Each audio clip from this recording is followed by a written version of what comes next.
Hamid intuited that even though I had made forays into this invisible realm of presence, and we had discussed it, I had experienced it, that I was conflating presence with other experiences I had had or was having.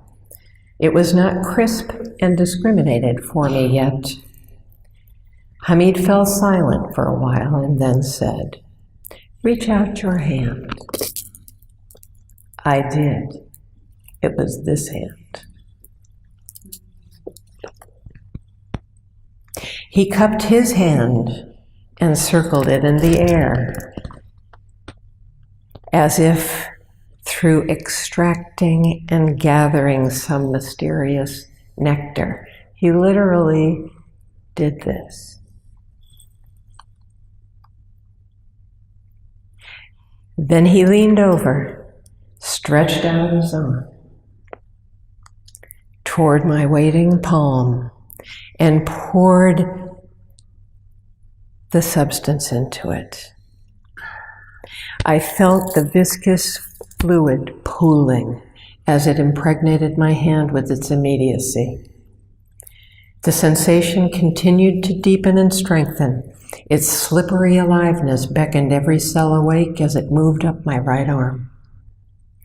It made its way throughout my torso to deliver its message into my heart and then my left arm, and then I felt it pooling in my belly. My jaw fell open and took on a widening grin as the luminous elixir traveled its pathway, enlivening my whole body. My pelvic bowl brimmed with lucid density that was spilling down through my genitals and into my thighs, legs, and feet. It quickened my spirit and lit me up with its weightless fullness. At a loss for words to describe this magical medium, I let out a wow. Eventually, some words stumbled out. I mean, I'm really here.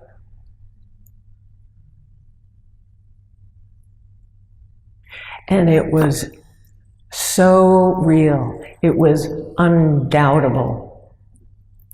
It erased every sense of doubt. I felt like I let go of everything in the way.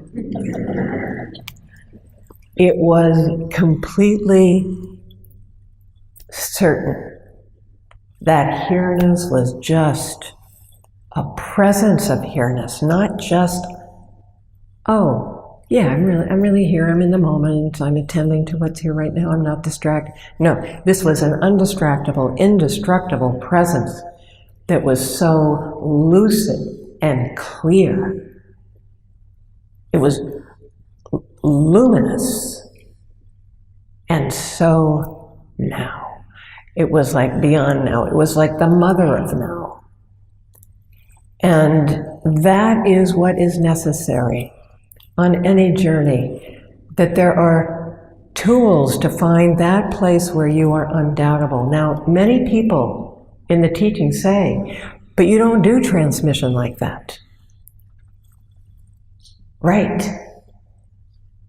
But the transmission that we provide through our presence in the teaching is the transmission, and we don't do it exactly that way. And in certain situations, I have done that with people, but what came out was the quality they needed. Usually, through inquiry and through that's our main tool, is a certain kind of inquiry that this book actually describes in detail, that actually allows the teaching to get ignited and come alive in you, and through its living quality starts to unravel you. That's the fishhook. When you're ignited and it's alive in you, it starts the journey opening in you, and you can't help it. You can't help it happening.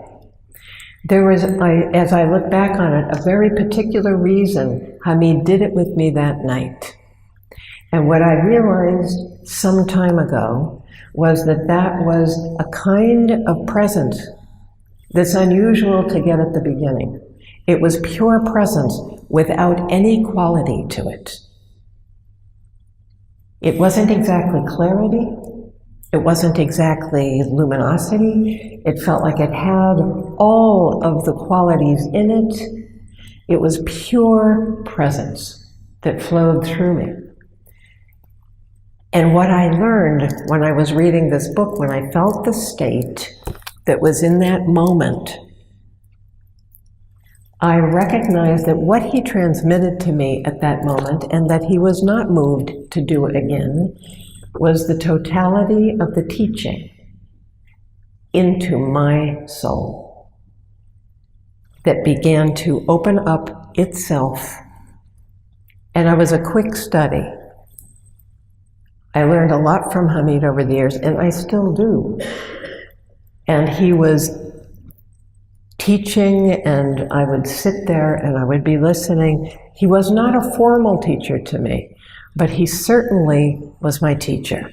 And this presence itself became the teacher for me. And that, through the tools that I gained of inquiry and looking in, and its aliveness, started to unravel itself, and that momentum gained traction in me.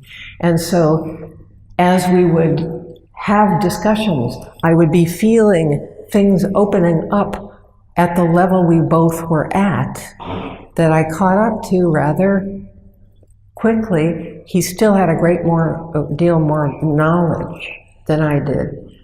And it took me some time to integrate all that, but that I could then begin to come from the similar state from my own experience of it. And that way it began to fill things out for the teaching. But as it got more and more mutual over time, the teaching that furthered itself beyond the boundless non-dual dimensions required that I was able to meet him in a complete way. So it was necessary. It was a spontaneous moment that he did that, but it became clear down the road why it was important. It was important for the teaching. It wasn't just important for me. The students of the teaching don't get that kind of transmission. They get other kinds, but what's important is we offer tools for you to open up to that fluid presence yourself. And that presence, at some point, I began to recognize is what I was. It wasn't just an experience. It was implicit when I felt like I am here.